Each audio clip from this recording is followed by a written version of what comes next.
Foreign Correspondents Club of Thailand. My name is Phil Robertson. I'm one of the speakers, and I'll also serve as moderator today. Among many things, I'm also the board member of the Foreign Correspondents Club of Thailand. And it's a pleasure to welcome those of you who have come out today to the club, as well as those who are watching online.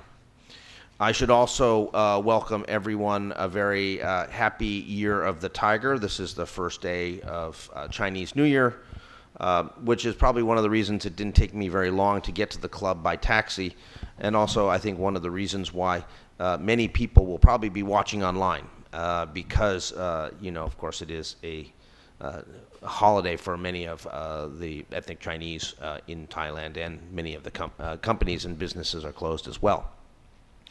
We're here today to launch a new report by the Burma Human Rights Network, and we're going to hear from three speakers, myself included. But first of all, let me introduce U Jia-win. He is the founder and the executive director of the Burma Human Rights Network. He is based in the UK, but a frequent visitor to Thailand. It's nice to have him back after a hiatus of the COVID pandemic. And BHRN will not only be releasing this report today, but also another report about the situation of the Rohingya and refugee camps in Bangladesh, and that will be on February 8th in the morning, again here at the FCCT. So let me turn it over to Jia-win for his remarks, and then we'll hear from our next speaker. Thank you, Phil. Thank you so much. Hi, good morning, everyone, and thank you very much for turning up today. And I understand how busy you are in this situation, and everyone is, also people who are watching from online as well. A very quick introduction to BHRN. Burma Human Rights Network, established in 2012 and registered in UK in 2015. But this organization has been operating across Burma since 2015 and 12, and that time we have been expanding, and now we have in Bangladesh camps, in Thai-Burma border, in many places in Burma. So this is we had also office in Yangon before, and current situation we cannot continue, and so we moved to nearby in border area. Now our operations still continue. BHRN is couple of operation we do is monitoring on media, various media like social media, print media, on the different print media, and also on online media, and we documenting all the hate speech and any dangerous speech, and also we have people on the teams, our teams on the ground, and they also monitoring on the ground situations and documenting any human rights violations happen. So we have a research team, and that research team collect all the data and analyze all the situations, and then we have a team that verified and check the credibility and all the things, and then we pile up all the data and we write reports, and we publish and every year a couple of reports we publish.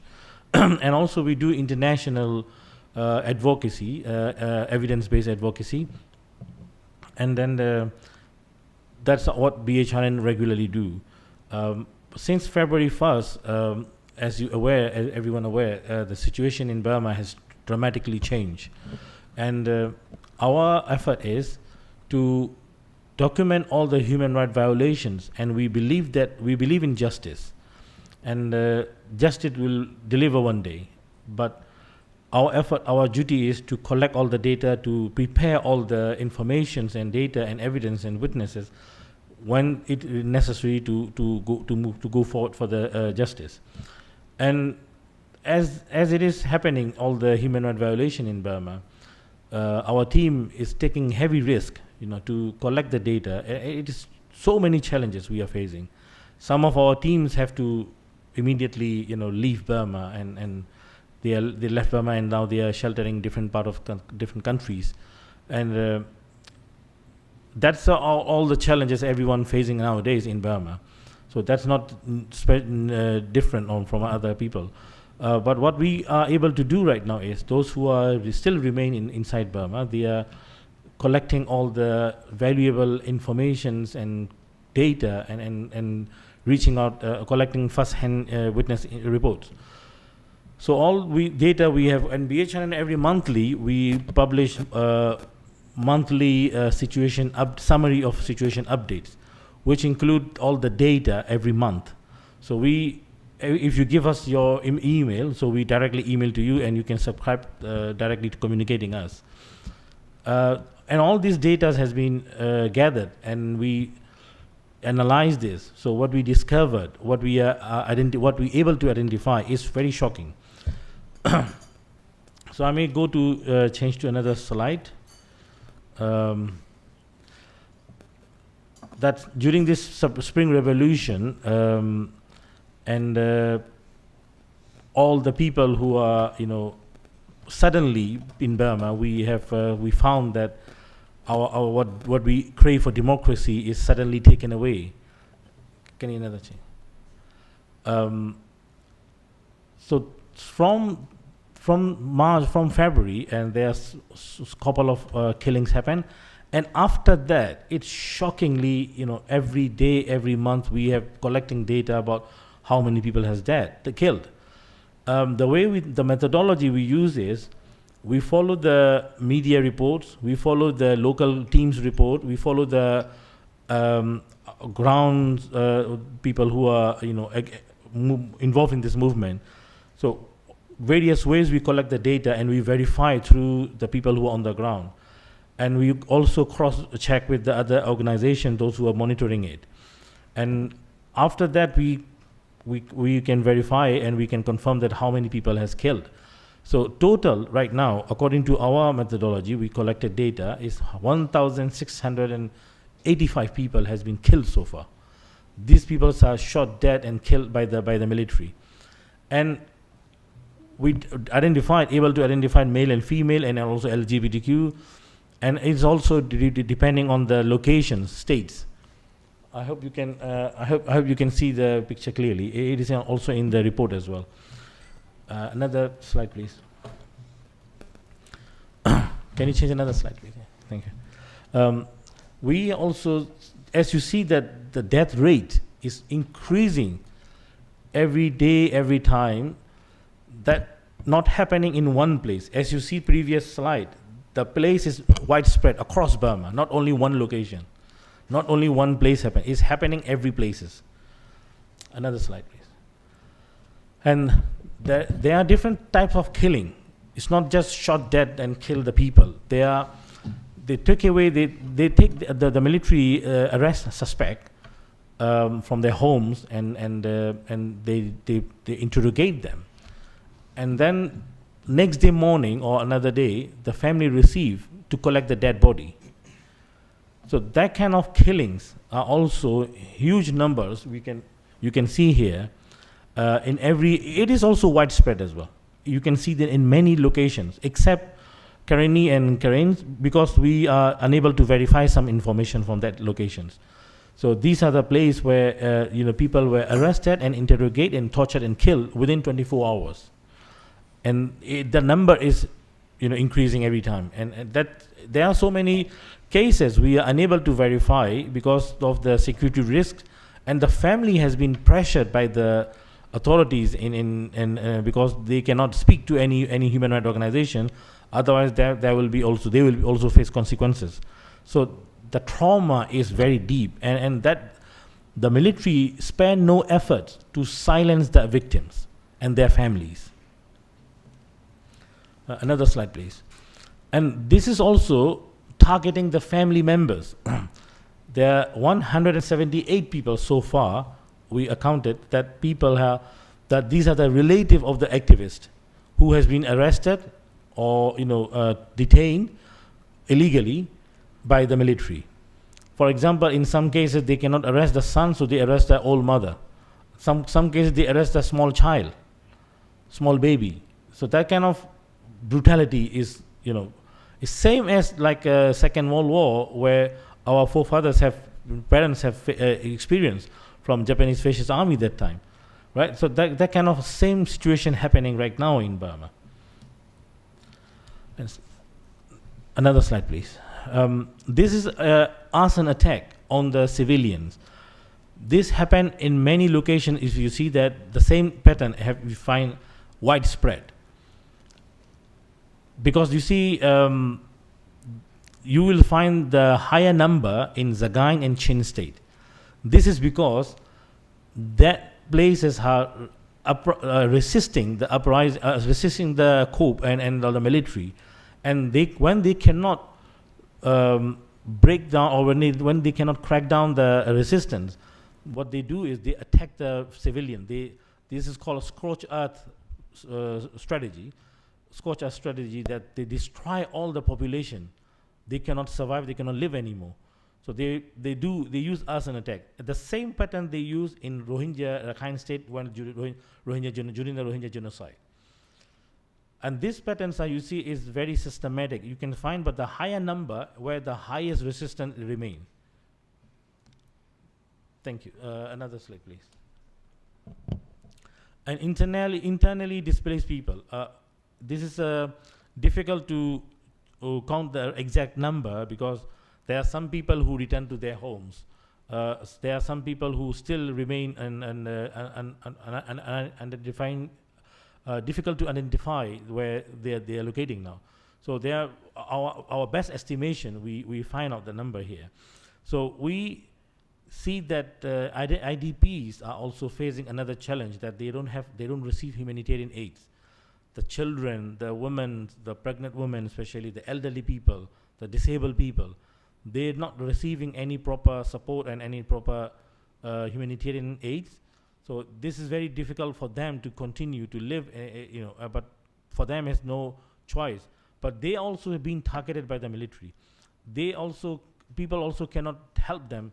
Helping them is also become illegal for the military as well. So they use every reason and resources to destroy, to put pressure on the people. Another slide, please. This is what I want to talk about, the widespread earlier pictures I shared here. According to crime against humanity, mainly based on widespread and systematic attack. So when you see, I have proved that with the numbers and map and locations where the situation, something what happening is widespread and across Burma. And the system is also very systematic. The same situation, the same pattern you find when we investigate it, the way it conduct, the way it's all giving order, and the way it come up with the consequences. So the patterns are very similar to one state to another state and one place to another place. So that means the military is committing clearly crime against humanity. The main two idea to identify here is widespread and systematic. And I don't think there is any doubt on this, because it is quite clear after 1 year we can see that all the crime the military is committing is very widespread and systematic. Thank you very much for your listening, and I hand over to Phil as well. Thank you. Thank you, Phil. Thank you, Ujawin, for that explanation about the widespread and systematic abuses that are taking place in Myanmar, crimes against humanity, for which the Myanmar military is still having total impunity, and for which the international community does not yet have an adequate response. Next, we're going to hear from Pansu Pye In. She's with the Freedom of Expression group ATAN. She's joined us, actually flying down from Chiang Mai. Thank you very much for coming all the way. The floor is yours. Good morning, all, and thank you so much for having me here. And so, today, February 5 is exactly 1 year that military rule Myanmar. So my memory and my feeling back to that February 5, 2021, and we are here. I feel like we are here, and we are like some privileged than Burmese people in Myanmar right now. So Myanmar people are now suffering the most and the worst human rights violation. And like in 2021, in February 1st, I was I was finalizing my master thesis, and I went to bed around 1 a.m. And then in the morning, my mother said, "Daughter, I cannot call to our grandparents, and I cannot also open TV, all the TV and TV satellite are shut down." And wow, what happening? I don't know. Let's check out and let's go out to check out what happening. And then we realized that the military, and then we had that military take over the power of with the reason of the election fraud. And the first thing that military did after the coup is shut down and block out of the information in Myanmar by shutting down internet and by blocking, by shutting down the television like DBB and Mixima, and they just only allowed to watch their military-owned television channel Myawaddy. And then there are a lot of seven factors that have been oppressed by the military in Myanmar. But here I would like to mention some factor. And the first factor is like media. Media outlets and journalists have become one of the targeted oppressed groups during the coup. Journalism is not a crime, but so far there have been 3 journalists that have been killed by the military. The first one had been killed on December 14. Actually, he was taking news on 10 December, International Human Rights Day, to take photo of the silent strike on Yangon. And then he was arrested and he was sent to interrogation center, and he was tortured to kill after 4 years arrested. So similarly, another journalist also, he was fleeing to Lake Kayin State, and because his house in Yangon had been watched and monitored by the military troops all the time. So during his broadcast, he was broadcasting news. The military arson attack hit him, and he was killed. And at the point, yet. Also, I would like to mention another factor, which is that COVID-19 was used as the weapon by the military during July and August. COVID-19 pandemic third wave had been at the peak in Yangon on July and August, but there are some, there are banned as evidence that military have used the COVID-19 as a weapon to oppress or to kill the Myanmar people.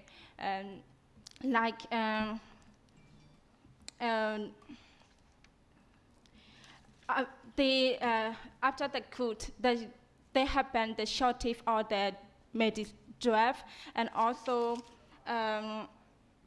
the blanket ban on the import of the medicine.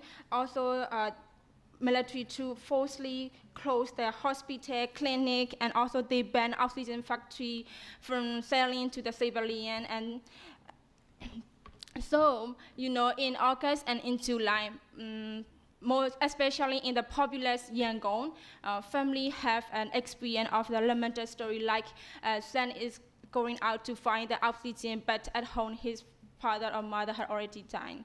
So, also the military to conduct arrest all the doctor, and they also pretend military soldier pretend like they are patient, and they call doctor, and then when the doctor came, they arrested them like that. So military committed crime against humanity in Myanmar. Also, I would like to mention about how their cruelty, like they ram military tank into a protest that happened in December, a protest in, I think, Brazen.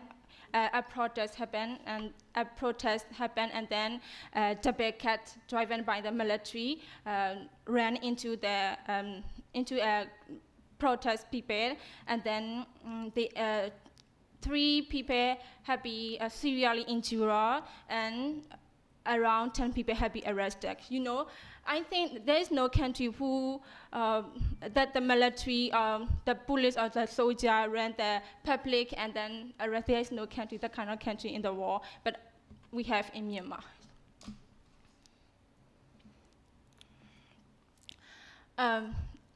Yes, so you also have already know about the how Burmese people have been experiencing the brutality due to the military, due to the coup. So after people, the majority of the people have realized that the brutality of the military, or the main online-led military, they started calling the Myanmar military, and for that they start branding them as a terrorist organization. Actually, 2021 Citizen Year in Myanmar showed the world that mainline-led terror organization, mainline-led armed groups do not comply with a characteristic and active of an army in line with international standard, but there was a terrorist organization. So here I also would like to strongly recommend the international organization to designate the main online-led armed forces as a terrorist organization, because Burmese people already started branding as a terrorist organization. And yes, thank you.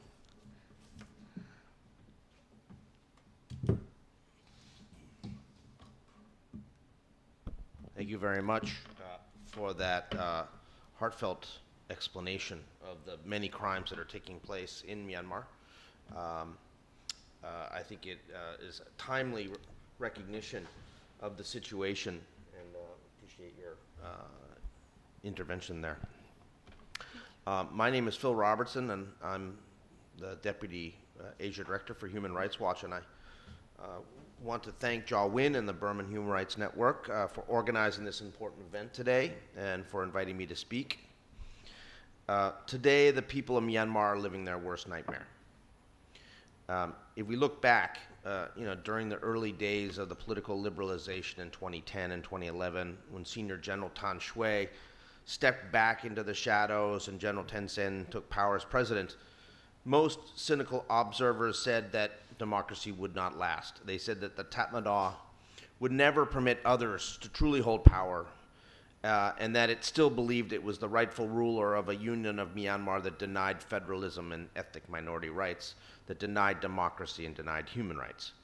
And they quite correctly pointed to the highly deficient 2008 constitution that was drafted by the military, for the military, and passed in a wholly fraudulent referendum conducted as survivors of Typhoon Nargis died without aid because the SPDC was more interested in its constitution than the lives of the people in the Delta. But gradually, the people of Myanmar began to believe a different democratic future was possible. Aung San Suu Kyi and the National League for Democracy thrashed the military-backed political parties in the landslide victory of 2015 and then in 2020. And while the situation was far from perfect under Suu Kyi and the NLD, with rights abuses still occurring, and of course the Tatmadaw's Commission of Crimes Against Humanity and acts of genocide against the Rohingya in 2016-2017, which Suu Kyi and her party tried to help cover up, it was still a democracy. And part of the reason many people are advocating so strongly for Suu Kyi now in the international community is because they recognize her as the democratically elected leader of Myanmar from the November 2020 elections, which the Myanmar military has tried to call into question, but has provided no convincing proof that there was any electoral fraud that would diminish or in any way actually impact what was clearly a landslide victory for the National League for Democracy. The repetitions of electoral fraud allegations by the Myanmar junta remind me actually of my own country, where we, still have former President Donald Trump making things up and saying things, So, I mean, comparing Donald Trump to the military generals, I'm not sure who comes off better there. But in any case, it is quite clearly not a credible argument that there is electoral fraud. But for many people, there seemed a situation back in that time, in 2020, even in November 20, it seemed the situation progressed beyond the possibility of a military coup and beyond the ability of the military dictatorship to reassert itself and send Myanmar back to the dark ages. And it seemed, at least to many observers, that democracy was too well entrenched and the costs were too high and the military had enough power, influence, and impunity already. Well, we were all wrong. And we have to say that on the first anniversary of this coup, because we didn't count on Senior General Min Aung Hlaing and his overriding thirst for power, nor the Tatmadaws' unwillingness to countenance the fact that the Myanmar people wanted the NLD, not them, to run the country. And with the return of the Tatmadaw, it has unleashed on the people of Myanmar all the same sorts of rights abuses that the Burmese people, civil society, trade unions, underground journalists spent years documenting in the 1990s and the early 2000s up to the time of the democratic transition. The atrocities and the massacres, the aerial bombardments of civilians, the Tatmadaw four-cut strategies, burning villages and plundering, the midnight raids, the arrests, the military detention, torture centers, the deaths in custody, the sexual violence and rape. All of these are back again and being perpetrated daily against the Burmese people. And the challenge to us as human rights activists documenting these abuses is to ensure that there's a different outcome than last time, and that we truly see international accountability for these human rights crimes. The actual facts of the matter are not in doubt. On the 6-month anniversary of the coup back in August, we at Human Rights Watch were already able to make a determination that crimes against humanity were being perpetrated by the junta's military and police against the people. And the concept of crimes against humanity, it dates back to at least 1915 and actually was part of the 1945 Charter on the International Military Tribunal that created the Nuremberg trials of the Nazi leaders. Under the Rome Statute of the International Criminal Court, crimes against humanity are a series of offenses that are knowingly committed as part of a widespread or systematic attack directed against any civilian population. And the offenses of the Myanmar junta against those opposed to military coup have been both widespread and systematic. The nature of the response, broad-based and frequently consistent, as pointed out by Jaw Win, comparing what's happening in different areas and regions of the country, it reflects government policy rather than the actions of an individual or individual security personnel. And apparent crimes against humanity committed since February 1st, according to us, according to our analysis and our research, include murder, enforced disappearance, torture, rape, and other sexual violence, severe deprivation of liberty, and other inhumane acts causing great suffering. Now, we had previously found that Myanmar military junta had committed crimes against humanity against the ethnic Rohingya populations in 2012, 2013, again in 2017 as part of their campaigns of ethnic cleansing. Our findings closely track with other independent legal human rights experts who are working on this situation. And I'll just mention one, which is the UN-backed Independent Investigative Mechanism for Myanmar, or IIMM, which is closely following events and is collecting evidence of possible crimes committed following the coup. This has, of course, been authorized by the Human Rights Council, and is, by preparing these case files, ideally we'll see prosecutions in the future. They are mandated to build those case files, and they're going to provide those case files ultimately for international criminal proceedings against individuals responsible for these abuses. And I'll just quote briefly from what the IIMM said yesterday. Their statement said, quote, "Tragically, reports received over the last year suggest that well over 1,000 individuals have been killed in circumstances that may qualify as crimes against humanity or war crimes. Security forces detained thousands of civilians in circumstances that include credible allegations of arbitrary detention, torture, sexual violence, and even killings while in detention. The mechanism is working diligently to substantiate and document the facts underlying those reports to establish whether these crimes were committed, and if so, who is criminally responsible, and to prepare files that could facilitate prosecutions. The mechanism has been able to gather a great deal of relevant material concerning these events, and we are adding information and evidence to our files almost daily. So, it is quite clear that there is mechanisms to hold military officials and others in charge of this junta accountable for what they're doing. The question is whether there is a political will to do so, and that is the big issue. We are continuing at Human Rights Watch to work with a broad coalition of groups to strongly press the UN Security Council to take action on Myanmar. We want them to pass a resolution that would impose a global arms embargo on the junta, that would authorize targeted sanctions against Myanmar military entities and commanders based on human rights grounds, and ultimately to refer the situation of Myanmar to the International Criminal Court. Sadly, UN Security Council action is required because such a referral is needed, because Myanmar has not ratified the Rome Statute that established the ICC. So without that UN Security Council referral, there is no way to bring a case to the ICC against Myanmar. And also, I would be remiss to forget if I forgot to say that on February 21st, we'll see the next hearing of the International Court of Justice on the Gambia's case against Myanmar on the crime of genocide. And the military is sending their team, likely headed by Foreign Minister Wana Maung-Lwin, who will represent the military there. In some ways, having the military actually defend themselves finally, or their representative finally defend themselves at the International Court of Justice, is some sort of a poetic justice, because we finally have the right people in the dock. A lot of us can criticize Aung San Suu Kyi for defending the military at the ICJ before, but really it should have been the military that was there, because they're the ones who had committed these atrocities against the Rohingya, and they're the ones who should be held accountable. So we are right now on the first anniversary of the coup, facing a real uphill battle to achieve international justice for these crimes being committed by the military. The Myanmar people continue to demand action, but I think in some ways, to be honest, they're sort of losing hope in the international system, and that is a sad statement, but one that reflects reality. I've been going through the various different statements of foreign ministers and others that were issued on the first anniversary of the coup.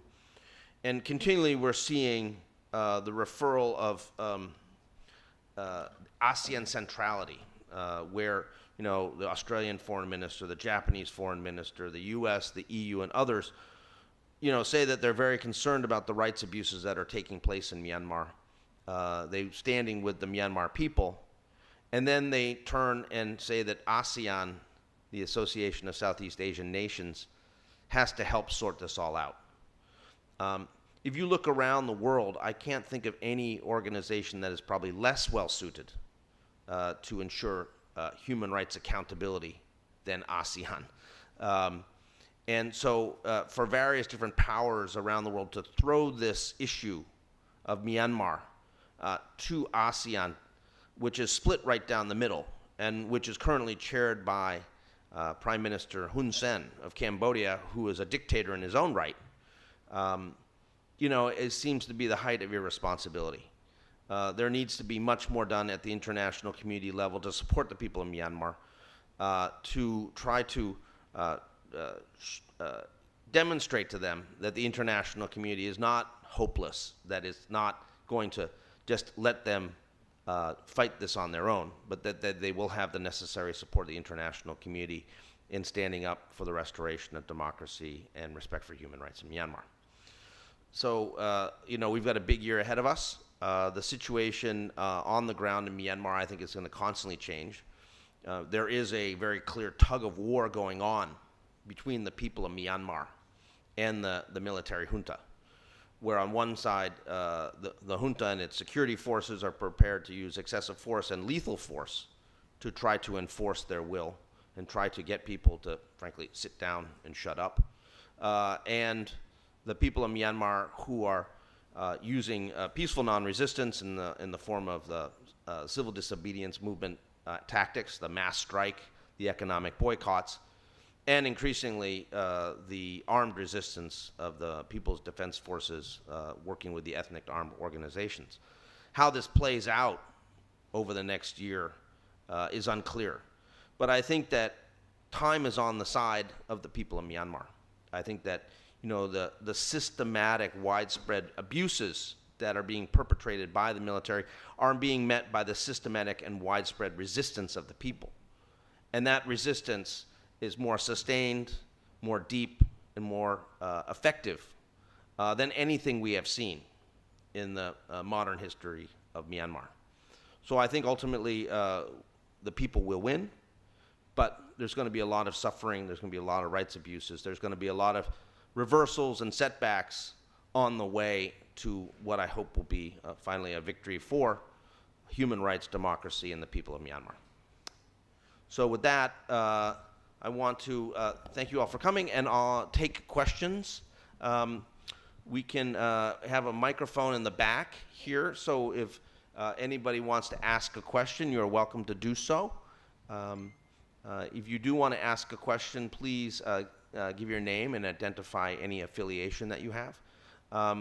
We'll also look online at the Facebook Live post to see whether we have any questions there. So the floor is open for questions.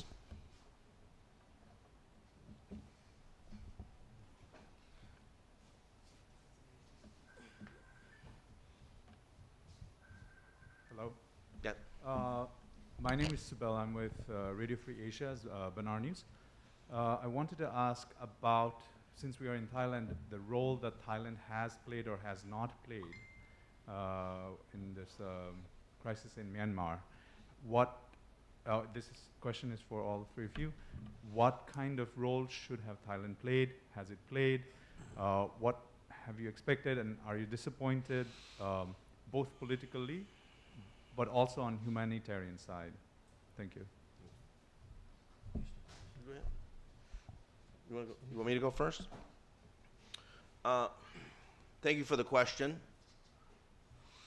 I mean, Thailand is playing a mixed role, to be honest. On one hand, a significant number of political refugees, people who are political activists, media and others, have been able to flee to Thailand, have been able to stay in Thailand, or able to operate in Thailand. That is happening, of course, in Mae Sot, it's happening in Chiang Mai, it's happening in Bangkok.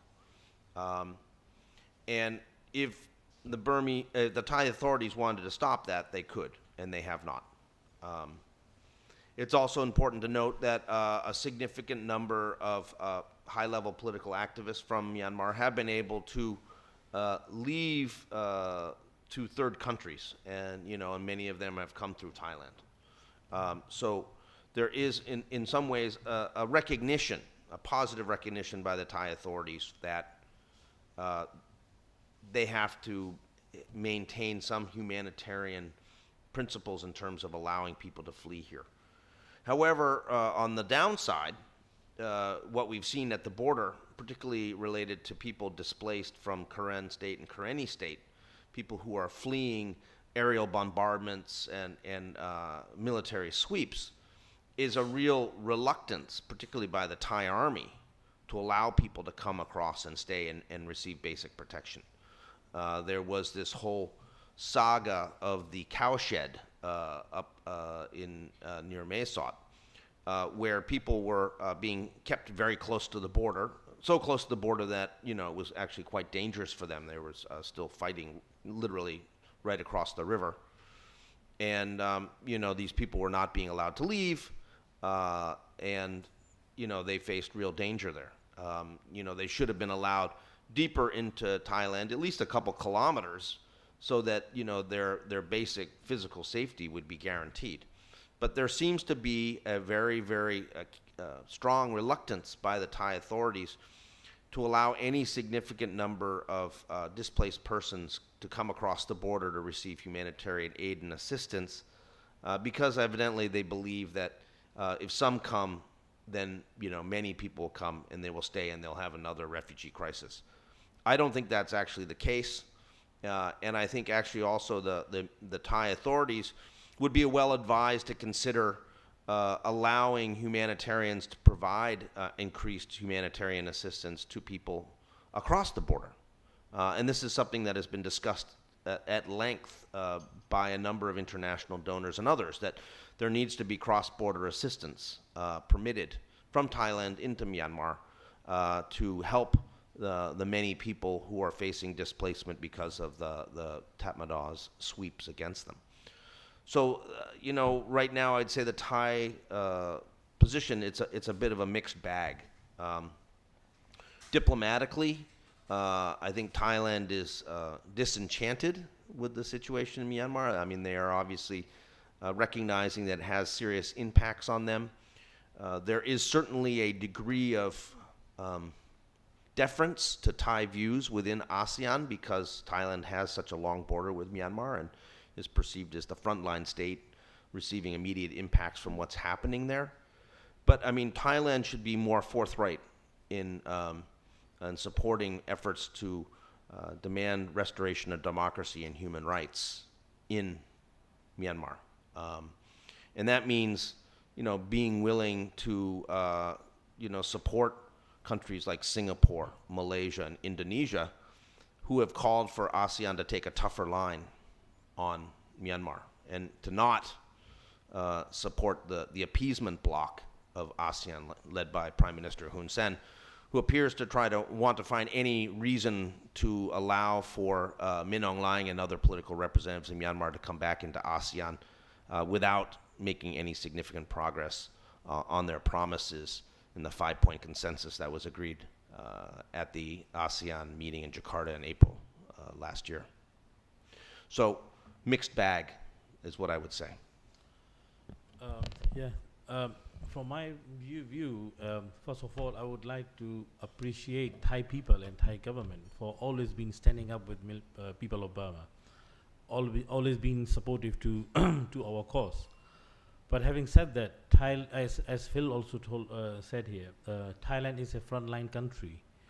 In my view, Thailand should be more vocal than Malaysia, Indonesia, and Singapore, because Thailand has facing more consequences than these three countries, and Thailand has been, sacrificing a lot in its economically or in security as well. That is very important role Thailand is playing, and international community need to recognize that, and also at the same time Thailand need to put its position in this crisis. Is a very crucial role that it has to play. As Phil said, humanitarian ground, Thailand definitely need to help us more. Cross-border aid is extremely important to save millions of lives. That as military, the way they are doing it, they are bombing the civilians. They are using heavy artillery guns against the civilian population areas, and there are many people who are injured and killed, and they are starving. There is a shortage of medicines, there is a shortage of food and clean water. So there are many humanitarian aid is desperately needed in those places. And also there are some places in Burma, it's not only that Karani and Karen state, there are also Sagaing and Chin. It's like India also have a very important role to play, but they are failing it, right? So that the Thailand has been amazingly, they are allowing people to cross to mess out and to remain there. And what our request is, it has to expand more. It has to allow more because of the crisis. Situation is like that now. When it's going to peak, situation is now that need more support, and to while it's already supporting in allowing people to cross and to reaching some humanitarian aid. So if international community like International Red Cross and other aid organizations will access to Thai-Burma border to share to support these people who crossing and then to send aids to other side, That will be very important, and that will be really appreciated for the Thai government. And also that, as I said earlier, Thailand is a in frontline country, having direct consequences on the crisis. So it has to raise more louder voice than Singapore, Malaysia, and Indonesia. Thank you very much. Pansu, would you like to say something? Yes. After the coup, many human rights defenders and many activists, and also including me, as a person who is working in an activist organization, Thailand is the first country that we think about to, when we think about to go outside. Thailand is the first country. And thank you. Actually, I do not expect much from the authority, not only in Thailand, but also ASEAN. But I do expect, and I do appreciate support from the people of Thailand, also people of ASEAN. And I feel like we, the people of the ASEAN, have the solidarity, the people together, in Burmese case, in Burma case. And yes, so like Philip and Thea Joem, they mentioned, I also would like to request time to embark in as advocate in ASEAN sector, to support humanitarian assistance to the people or to IDP that have already been in Thailand. Yes, but I do expect much more support from the people. Yeah. Thank you. We have a question online, which has come from Gaspar Ruiz Canella from the Spanish news agency EFE. He asks, can you specify what the international community, including ASEAN, the UN Security Council, US, and EU, must do to help solve the crisis in Myanmar? If I may, the first thing is what we have been asking since 2017, not now. We asking international community to take a severe, strong reaction against the Burmese military when they committed genocide against the Rohingya people. And this is a very long call to international community for their symbolic and inactive actions.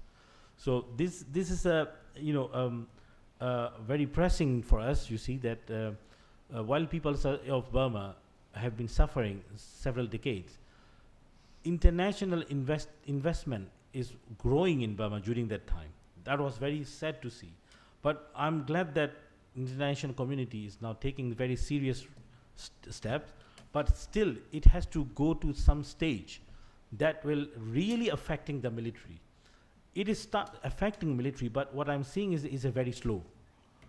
It should have, the first thing it need to do is target the sector that generating and revenues, millions of revenues to the military pocket. That is the main goal should be by the international community can do. What international community can do, we may not do as a people of Burma. So that's what relying on international community. So in that sense, first thing need to do is target the oil and gas sector. And there are many sectors, but also arms embargo. International arms embargo is very crucial, very important to impose on Burma. And as it is, they are killing all the people. But also people in Burma are now, maybe this is naively, but that's what the reality they are facing. They are asking for to impose no-fly zone, because especially Karen people, as you see that they are experienced bombardment by fighter jets every time, several times in this couple of months. So what the people, we understand that the international community does not have that appetite to impose or no-fly zone. But hear about the people who are suffering on the ground. That's their voice, that's their call. But international community is really failing on Burma. And my worry is Burma became a very good example for the authoritarians. That is how you need to play if you want to remain in the power. That has become example. So that's really dangerous example creating in international, and international order has dangerously losing in that sense. So what international community immediately need to do is think about some very effective and very effective and decisive action that will stop the military from committing crime against humanity, or take some immediate action that will But and also we heard that we welcome the Chevron and Total that announced the withdrawing from Burma. Also, we really want not only withdrawing, also blocking any payment, any fund that receiving to the military. This is very important. So we urge to international community banning these generals from traveling to Europe and America is not enough. And they don't have much wealth in the Western countries, where they put their wealth in ASEAN countries mainly, and maybe in China and Russia. But the point is, in order to effectively impact on the movement is target the oil and gas sector, target the arms embargo. These are the very important area that the people of Burma is looking in and asking, urging to you people. Thank you very much. Okay, yes. Concerning about international community, to be honest, I'm do not satisfy enough. But thank all for supporting on Burmese human rights defender, for clearly mention Burmese people struggle for the democracy.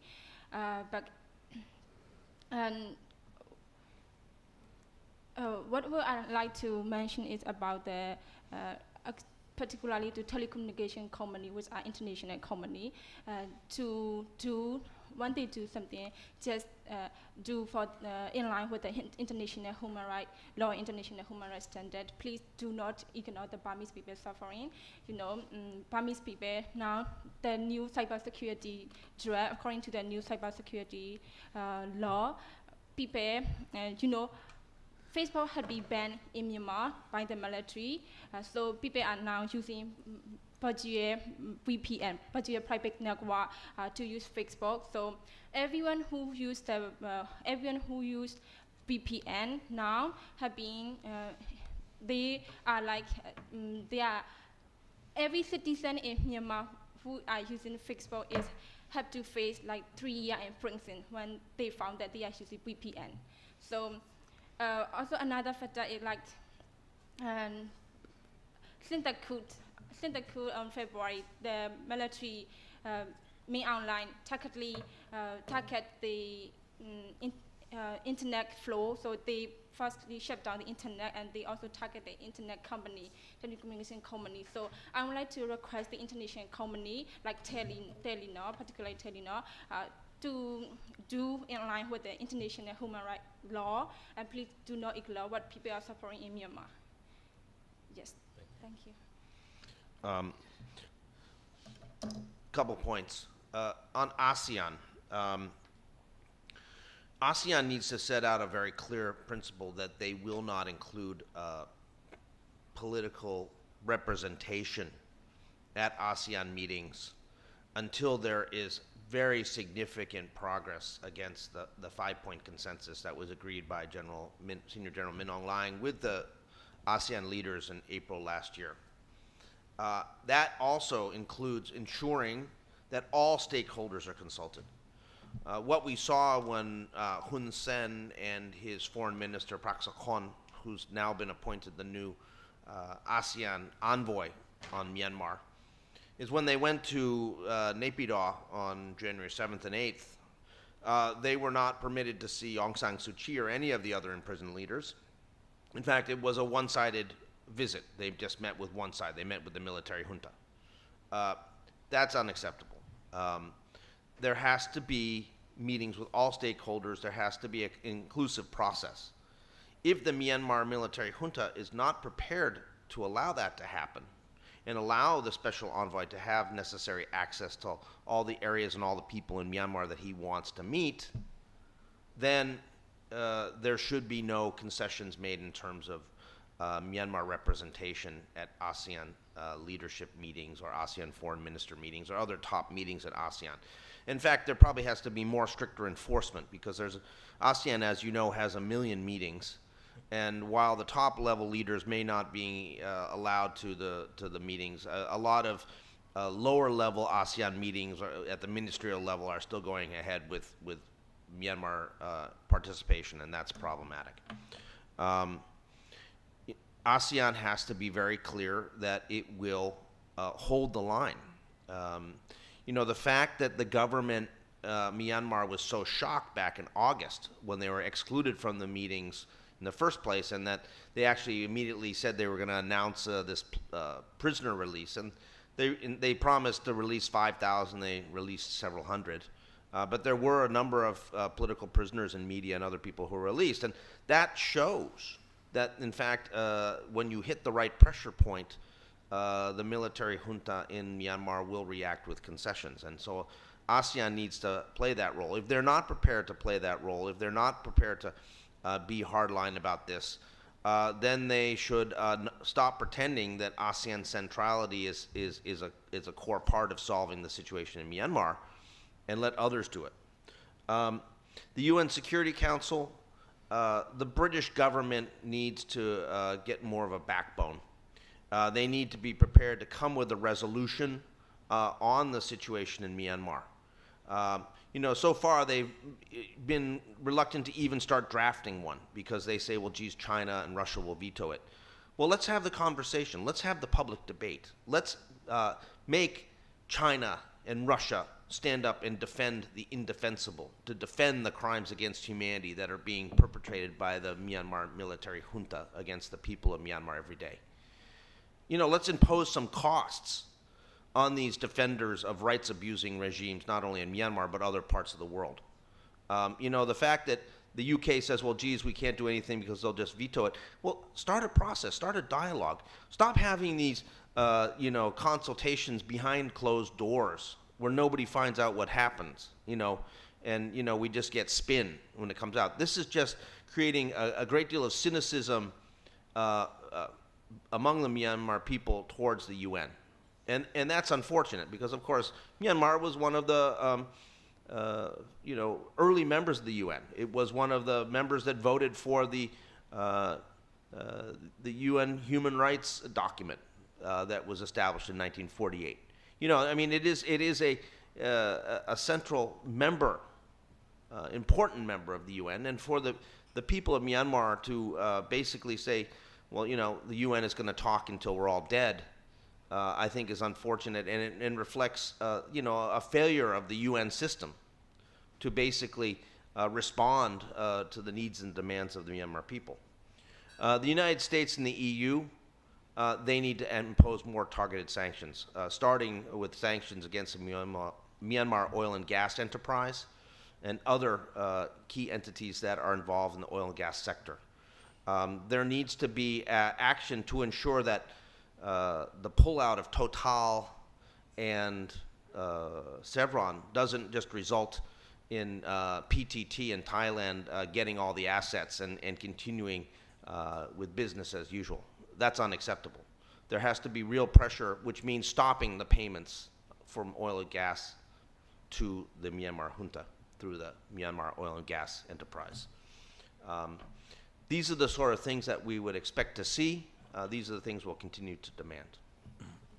I remind when you said about the UN, recently one young man stood up in front of a UN office and asking that how many more need to die for UN to be action, to be action. So that is a really emotional step the boy has done. But that's every people, it communicates to every people's mind and heart in Burma.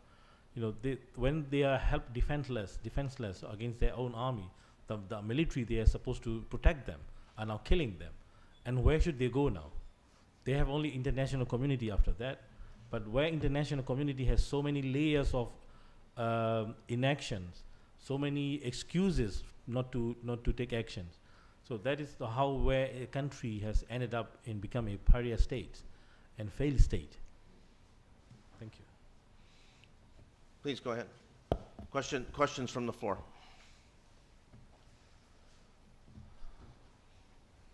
I have one question about the report. I see that I think the state of Sagaing is ahead compared to other states in all, whether it is disappeared, whether it is killed within 24 hours and killed in total. Can you tell us a little bit more about that state, what's going on there? Thank you. As you see, the Sagaing historically is not that the state which has any armed struggle. They are ethnic Burma people, majority. There are Kachins as well. There are some different ethnic as well in Sagaing state. But the Sagaing state is one of the peaceful state. It has been peaceful state a long time. We never heard about any armed struggle that place. But now, since the coup happened, the military, the way they have conducted, and they frustrated the poor population there. So they stood up against they also committed, they joined the uprising, and also there so many people has been killed that place as well. So what they realize is they look for international community, whether this international community is ability to protect them. They didn't find anything. So what they're doing now is they pick up arms, they're trying to defend themselves, and they are fighting back against the military, and the Chin state also the same way. And what I see is a patterns that these two states are parallelly helping each other.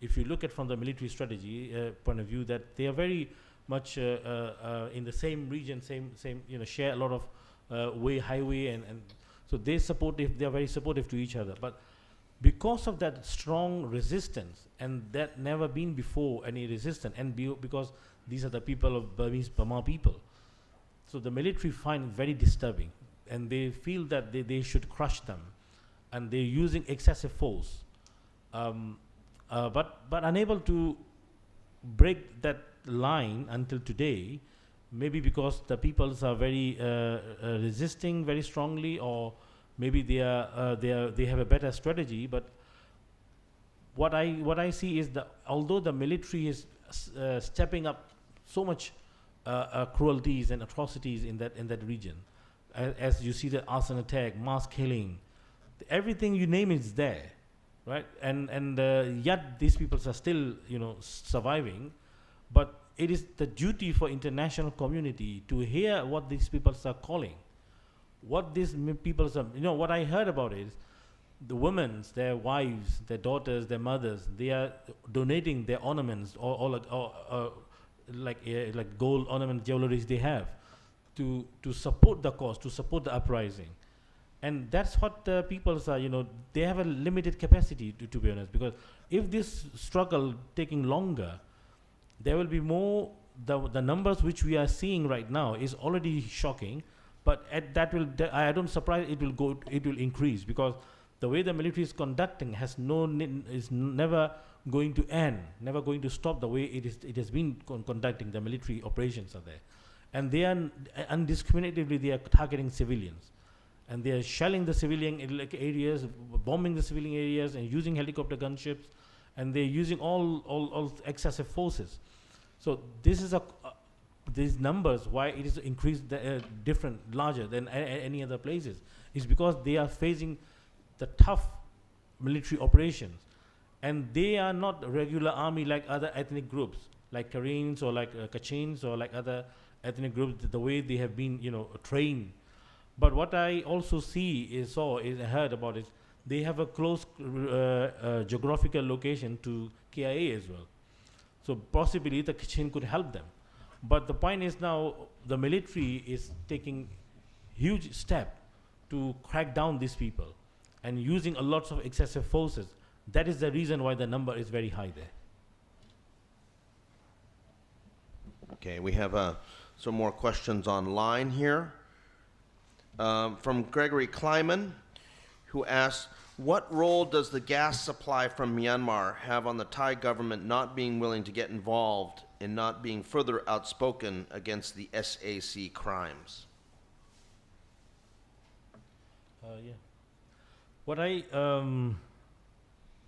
for the Thailand, I think I understand that Thai is also have hunger of the energy and the same situation with other countries. But it is important, depend on the political will of the country, where how far the country want to go further steps. But it is at the same time. I mean, as a as a people of Burma, we want to see Thai stand up with people of Burma, not with the military, because we are the people who remain forever. Thai people, Thai Burmese people, everyone. We remain as long as this Mother Earth survive. But maybe the authority will have today, and tomorrow they might go. They might go away somewhere. Yeah. So we have to centralize the people of Burma, people of Thailand, people of Burma. These are the main center for our all thinking, all our strategy. So what people of Burma want Thai government to do, or Thai people to do, is withdraw all economic investment with the Burmese military, and your money is spending to kill us. So that is what our right to ask you not to give your money to them. I mean, that's very informal way, simple way I'm talking to communicating from here. So the point is now those investment is not only Thailand. There are many other countries, as Total and Chevron is doing. It is a good example. But what we want to request is to make sure no fund reach to the military. That is very important. Thank you, Phil, if you want to fill up anything. I would say just a few things about that. Quite clearly, the natural gas that is reaching Thailand through the investment of the PTT, the Patata, and then subsequently being generated into electricity, used to generate electricity by the EGAT. You know, this is a major issue for Thailand. Thailand's gas fields are already giving out in the Gulf of Thailand. They're very keen to be involved in an ongoing exploration for new blocks of oil and gas in the Gulf of Mataban. You know, this is something that I think Thailand sees as a part of their energy security. So it's a very daunting issue. There is a relationship between also the Myanmar military and the Thai military. Senior General Min Aung Hlaing was close to the late Privy Councillor and Army leader Prem Tinsunathorn. And so there are certainly connections between the two sides. What I would say is that Thailand has to be very clear to recognize that an ongoing unrest of this sort in Myanmar is ultimately going to be very damaging to Thai interests, and that Thailand needs to recognize that the people of Myanmar are not going to agree to be ruled by this military. That too much water has passed under the bridge. The democratic period of 10 years, raised an entire generation of Burmese who had access to the world, who had cell phones, who had information, who knew what civil and political rights looked like, who knew what economic progress looked like. And they are not willing to go back to a military dictatorship of the sort that their parents and grandparents suffered under for more than 5 decades. There's no sustainability there. And the idea that somehow Senior General Min Aung Hlaing is going to be able to, through brute military force, control everybody and then lead the country forward just shows a lack of understanding of modern Burmese political history. There's not going to be that kind of solution. There has to be a solution that's connected to reform, to building a genuine federal structure in Myanmar that is respecting human rights and based on principles of democracy, that recognize ethnic minority rights, that understand the importance of decentralization of power on some issues in some areas, and that understands that a country as ethnically diverse as Myanmar can't just be ruled from the center with an iron fist. That is the road to ruin. And if Thailand sides with that solution, then Thailand's interests will be negatively impacted over the longer term as the people of Myanmar look around and figure out who are their friends and who are their enemies when the battle was ongoing. So I would hope that Thailand would recognize, as a neighbor, they will certainly be part of the calculation in a new democratic Burma that is federal and has a federal constitution and that reflects the diversity of Myanmar. The people of Myanmar have a great deal of experience in Thailand, both negative and positive, because of so many migrant workers coming to Thailand. Myanmar people know more about Thailand than I think the Thai policymakers understand. But the reality is that they want that friendship to be based on consensus between democratic governments both in Thailand and in Myanmar, and not based on dictatorships. Do we have any other questions from the audience here who's here at the FCCT? Please go ahead. Yeah, thank you for the excellent briefing. I'm Olga Nakajo from the UN in Myanmar.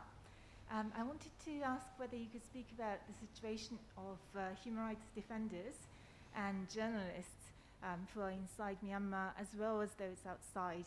What are the challenges they're facing right now, and how can the international community support their work better? Thank you. Thank you. So the question is about human rights defenders and journalists inside Myanmar and also in exile, and how can we support them? So why don't you start? Yes, for human rights, first for human rights defenders, like some international organizations are supporting ground human rights defender, human rights organization, like giving safe house, like supporting their accommodation, and for some journalists, the main problem is that I think Bay is the main problem. Phone Bay, phone Bay is the main problem for the internet journalists, because the price of the internet packet is very high now.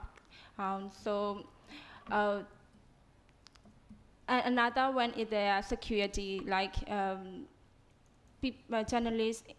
Most journalists have been sacrificing their job after the coup because of their security concern, but some are fleeing to other ethnic area like KNU area, and they do not have enough, salary or enough money in camp, so they just they are mostly depending on the support or donation by other the journalist supported organization.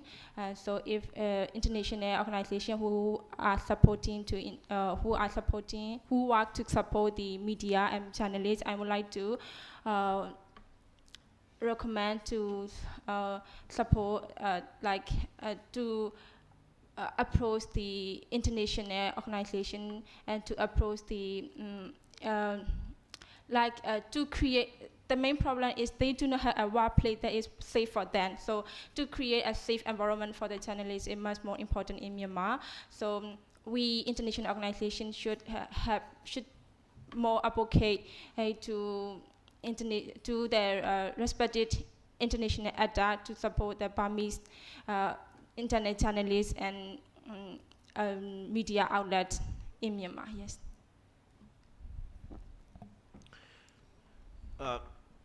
The situation of journalists in Myanmar is very dire. Many of them are on the run. Many of them have been arrested in prison for simply doing their jobs.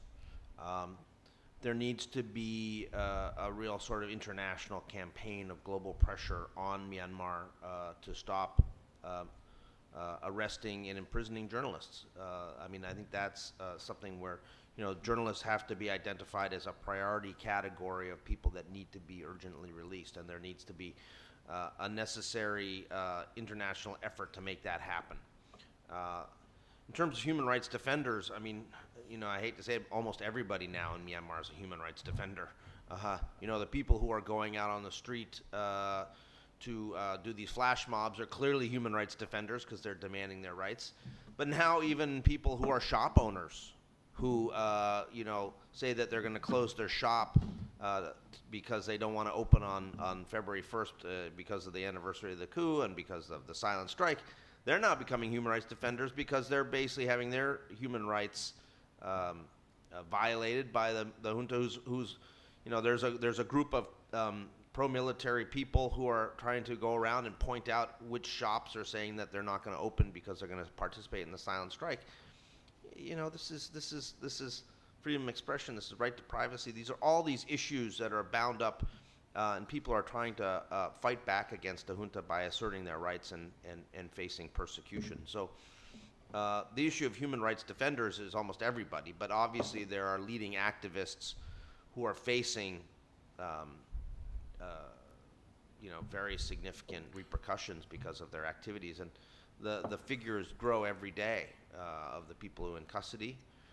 We're now very concerned about recent indications that the military is refurbishing gallows in some of the prisons. By our estimation, Myanmar, even though it does have the best penalty on the books, has not put anyone to death since 1988 in a formal execution. We don't know whether this is a threat, just another form of intimidation, or whether this is in fact something that's real. But there are now more than 100 political prisoners who have been sentenced to death, in part because many of them conducted activities in areas which were under martial law. But there's also been other prominent cases that have recently come up. So there needs to be a global campaign, and there needs to be an effort to, frankly, put names to faces on some of these defenders and journalists who have been imprisoned. The figures go up every day. We're all watching and frequently referring to the figures that the AAPP is bringing out. But, I think that the international community is not putting a face to the names and to the numbers. And so we have to be more creative in the way that we campaign to get international attention on some of these prominent cases and demand releases. I mean, this is, in my view, perhaps one of the most important parts of any sort of political dialogue that might happen in the future. If there's a significant, massive release of political prisoners by the Myanmar junta, then I would say, okay, we're starting to get somewhere. If it's more of the same, talking, saying that they're going to do something on humanitarian aid or they'll stop violence, it's just talk. We saw when the ASEAN foreign ministers made their decision in August to not invite a political representative of the Myanmar junta, that the first reaction of the junta was, okay, let's release some political prisoners. So when they start saying we're going to release political prisoners, I feel like we've hit a nerve. We've actually got something going here. That's an indicator of progress in terms of pressuring the junta, that they're prepared to start releasing some people, because there's so many people now being detained. Can I add more? Thank Please. you. So concerning about journalists, international organization should give pressure to military junta from surveillance, investigation, intimidation, and threatening and prosecution of the journalists and human rights defender. And also, all the prosecution on journalists and new media implying criminal law instead of the new media law need to be dropped. And local and international organizations should protect the safety and security of the journalists, implementing a mechanism accessible to every journalist. And short-term and long-term plans need to be put in place, ensuring the journalists' safety and livelihood and new media sustainability while in displacement domestically into safe zone or abroad. These plans should consider accessibility and inclusiveness for every journalist. So international organization, international government, organization, and non-government organization need to provide access to production and opportunity to assist the safety and well-being of the migrants with internally and cross-border displacement. Thank you. Okay, we've got a question here from Thomas Maresca from United Press International. He said he has a broad question. He said, absent a significant change in response by the international community, what do you think the prospects of a full-scale civil war breaking out are in Myanmar? I think Prospects of a full-blown civil war. Burma has been in civil war since it got independence. But what we are seeing right now in my lifetime, it never saw any bomb blast or any gunshot by, not by the military, by other people in Burma, in Rangoon. It's my lifetime, first time I'm hearing this. And this is not one case. It is several cases on daily basis. So there are many underreported incidents happening in Burma. So that full-scale civil war, that could happen. That could happen. If there is a failure from international community to target the military, to stop the military from cruelties, that the way they have been conducting, the crime against humanity, the way they have been conducting right now, it is the right for the people to defend themselves. Right? So just a few hours ago, a few minutes ago, I received a message from my team that a 7 years old girl was shot dead in Michina. Now imagine what is the consequence of trauma the family is going through. So these are the not one case. There's several thousands of cases, or to be honest, thousands of cases are happening in Burma. So people of Burma is fed up with this kind of cruelties, and they have their right to defend themselves. So I'm not here justifying violence. Of course, we are all against the violence. That's why we are stopping it. We try to put pressure on Burmese military not to continue that. So we can stop the people that not to do so. But this is not happening here. First of all, there is several sides of failure on Burma issues.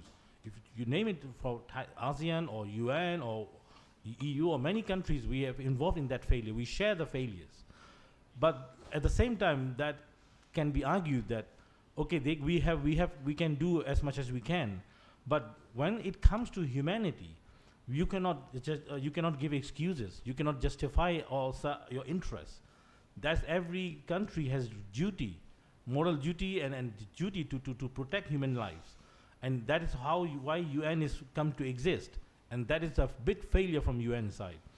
The civil war in Burma is very likely to happen because in coming months, the military is they are preparing to launch a large-scale military operation nationwide, because the weather is it is now a dry weather, so they can access to the many ethnic areas, the mountainous areas, and so they can access their military. They can send their forces to attack the ethnic arms groups, and also they can conduct so many military operation in like place like Zagains and Chin states because of the weather, and so we expecting so many military operation going to happen in coming months until April or May. In response to this, there will be you can see increasing people picking up arms and making their arms and then attacking them and resisting the military operations. So which means that it is very likely the large-scale, full-scale of civil war going to happen if we continue to fail to stop the military from committing cruelties. Thank you. Okay. From my point of view, I do not see what is happening in Myanmar is not a civil war. I do understand civil war is a war between the government forces and other armed forces, but I believe that this situation is not like a civil war. It is actually Burmese people are fighting for their freedom, fighting for their democracy. It's like people fight for their independence in 1948 against the British colonization. It's much the same with the 1948. It's the countrywide defending. So I do believe that is this scenario, our revolution will win. But it will take time. But if international organizations, particularly UN and a major power country, clearly stand on the side of the Burmese people on their way to their freedom, on their way or their fight for freedom, there will be less suffering. And I also would like to add that it is undeniable that the inadequate action of the United Nations and military power are intentionally influenced for the junta to commit crime against humanity and in Myanmar. Yes. Thank you.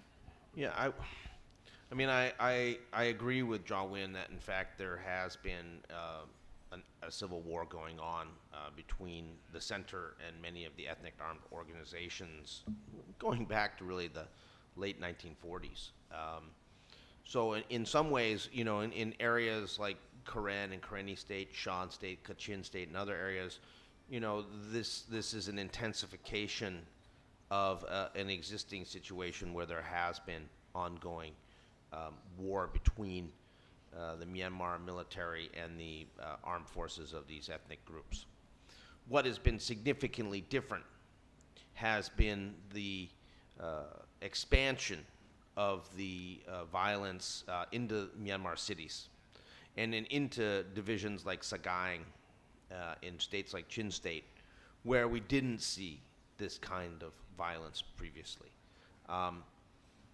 It reflects a popular revulsion to the military. It reflects the loss of any sort of popular support for the military. I mean, previously, before this military coup, even though many of the ethnic minority groups despised the military, within the majority Burman population, being a military officer wasn't necessarily a bad career. I mean, it was still seen as a respectable position. And that's no longer the case. The military are despised for what they have done in dragging Myanmar back into this state of unrest, these rights abuses, and all the things that are happening. So I think that the longer this drags on, the broader the resistance will be to the Myanmar military. And whether this reaches sort of a level of civil war where we can say, okay, international humanitarian law applies, you know, is going to be a determination by legal experts and international humanitarians that comes down the road. But the reality is that this is now part of people's everyday lives across Myanmar. It's not something that is just limited to remote regions where you might see something on the news, but this is now something that is in the daily lives of the Myanmar people. And interestingly, perhaps the one silver lining here is that it has also prompted a sort of national rethink about what happened to the Rohingya in 2016 and 2017, where previously what the military had done there received popular support from many of the population of Myanmar. But now people are saying, we're really very sorry for what happened to the Rohingya. We understand the horrors that they faced because now the military is doing it to us as well. They are, you know, pursuing these kind of atrocities and these rights abuses and the arrests. I mean, obviously it doesn't rise to the level of crimes against humanity in all areas, or certainly acts of genocide, which we found were perpetrated against the Rohingya, but it is prompted a wider rethink within Myanmar about what happened to the Rohingya, the culpability for that, and what will happen in the future for the Rohingya, and including them as part of the peoples of Myanmar.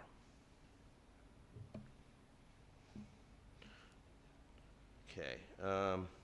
We have any other more questions in the room? I think we have one more question online I'm seeing, but I want to take any other questions in the room before I turn to that last question.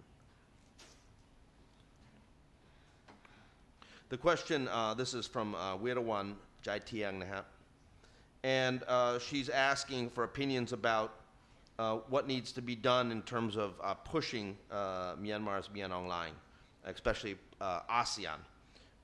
And you know, she wanted to know, you know, what needs to be done next there. I think putting ASEAN as a central to the solution for this cause is a very strategic mistake, because ASEAN doesn't have any capacity to solve this problem, and ASEAN itself has a problem. of the having authoritarian and also inactive on the human rights violations. So I don't see ASEAN as a solution for this crisis. But international community, as you see that in a very quick, very short, very recent evidence is, on April, the military junta agreed on 5 points. And what happened? Does it come out anything? None of them is, materialized. So that means the military doesn't take any care about what ASEAN said, what ASEAN saying. So that means ASEAN doesn't carry any weight in this crisis. The important point is UN Security Council. The major countries need to do something, because the failure is they don't want. Of course, there is a difference in the in these interest in these countries, but they don't want Burma become a failed state. The serious and immediate consequence is for China and for ASEAN. So these countries those who have a frontline countries, they need to understand that Burma become a failure is very dangerous for their border. Especially now India having some issues in the border now. The same way China going to have this. The same way Bangladesh and Thailand going to face this. So the solution is from powerful nation that could put stronger pressure on Burma, not the ASEAN country as I see. Thank you. I see actually there's another question here from Paul Greening. He said, what do you think of the UN Special Envoy's statement and strategy? And I'm going to use that to segue to that other question about ASEAN. The UN Special Envoy actually briefed the UN Security Council the other day in a closed session. She then later came out and had a statement and also a press briefing. And it's pretty clear that she's still very focused on ASEAN and ASEAN centrality as a solution to the crisis. And, was talking about trying to move forward with the one piece of the Hun Sen Min Aung Hlaing statement, which actually conforms with the 5-point consensus, which is discussing about humanitarian aid. I think that the Myanmar people, however, would view it quite skeptically if the ASEAN is going to come in with a bunch of humanitarian aid and hand it over to the government, and then expect the government to be handing out that assistance to the people. We have seen, for instance, in cases of Typhoon Nargis, where when Thailand was donating assistance to the people of Myanmar trying to recover from that typhoon, the Myanmar government scratched out donated by the people of Thailand and basically put their own logos on it. I think unfortunately any sort of humanitarian aid that is provided through the Myanmar junta is going to be politicized and is going to be used in a way that is trying to assert the control of the Myanmar military by trying to say that they're the benefactors in supporting the people of Myanmar. John Wynn was mentioning me today that he said that there was an effort to try to break the silent strike, which is going on in Myanmar today, by offering free oil and gas to people. Or maybe you were the one who mentioned it, yeah. So, I mean, it is quite clear that the junta is trying to offer material incentives, sort of humanitarian bribes to the people of Myanmar in order to try to get their way and to get people to stop protesting. So, I mean, does ASEAN becoming a part of that contribute to a solution? I would say probably not. I think that the UN Special Envoy, she's going to try to go to talk to everyone, although so far she hasn't really talked to civil society, which is, I think, a major oversight of hers so far. She's come through Thailand a couple times and hasn't spoken to anybody that I know of within the Burma exile groups or with the various different NGOs and others who are working on Myanmar. So, I hope that she will recognize that ASEAN is really not a way forward and that there's going to have to be a more significant effort, perhaps with the Quad or with efforts at the UN Security Council, UN General Assembly, to do more and not just try to rely on ASEAN, which is hopelessly split right down the middle on the issue of Myanmar. If I may say regarding Special Envoy, let's see her roles. She has to reach out everyone. She has to talk everyone, and she find the solution that everyone accept that. So that's her role is. But that's not necessary to be reality. But the reality is, where we are today is the failure of power sharing. Right? So where we are today right now, because there isn't balance of power there. The military has their own, they have a strong power, the military might, the military power, and they have license to kill. They can kill anyone. That's what they believe that. And they feel that they're out of the hook. Until today, what is the consequence of genocide against Rohingya people? The military faced nothing. They didn't face anything because committing genocide. So that is what encouraged them to commit crime against humanity today where we are. And we have been asking international community, including UN, telling them, put some stronger sanction or action, something, that they will regret to commit such a crimes. But instead, the international community has taken some symbolic action that encouraged them to the power to kill more people today. So we have a very strong, so many failures here, and her, of course, I understand that she would try to find the solution, but that's not a solution. She need to understand that the point where we are today is a failure of power sharing, because there isn't any balance of power. Power sharing only can happen when there is a balance, there is an equal power. But the people's power is a really strong if those civilized and civilized for military, those are civilized, and they understand and they respect the people's power. But the Burmese military, they don't respect the people, they don't respect human rights, they don't respect humanity.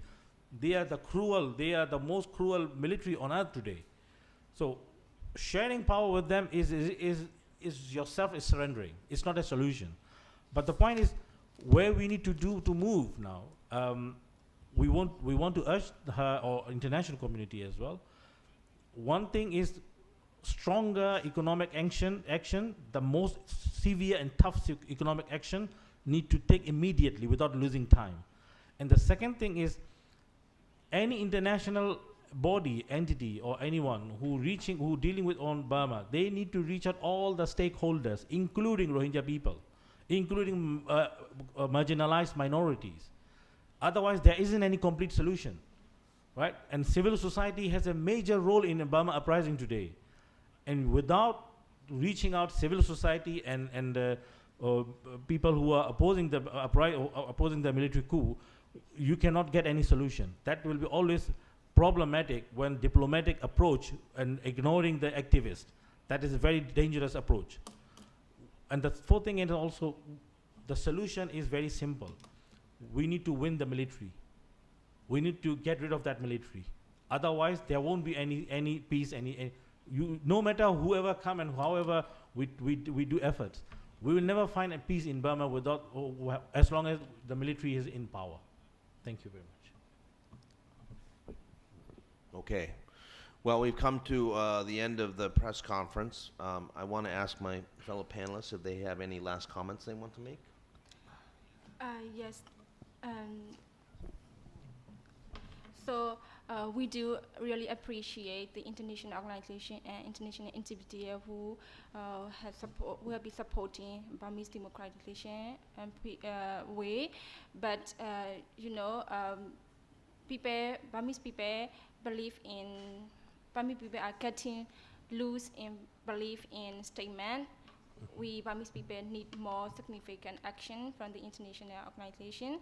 So as I have mentioned before, military mainline-led forces do not comply with any of the characteristics of the international military standards. So they are not more than terrorist organization, and people in Myanmar are fighting against the powerful systematic terrorist organization, and international organization need to support, particularly major power, need to support more effective and more significant action in the way of Burmese people fight for freedom today. Yes, thank you.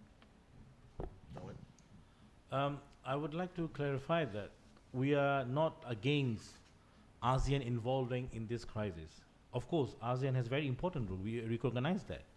But only we are saying that centralizing only ASEAN is not a solution. Because ASEAN it have unable to deliver because of the having so many consequences, so many issues and so many obstacles there. Of course, ASEAN has to play a major role here. But when it comes to human rights and when it comes to justice, there isn't if or but. That's a very clear message we want to send here. We will stand up, we will fight for our right until we live, as long as we live. We are very determined people, and we have been fighting this powerful and ruthless regime since our first generation, second generation, all generations. And it is carry on the generations. We're not gonna give up. But what we are feeling is that is the failure side of the international and our friends.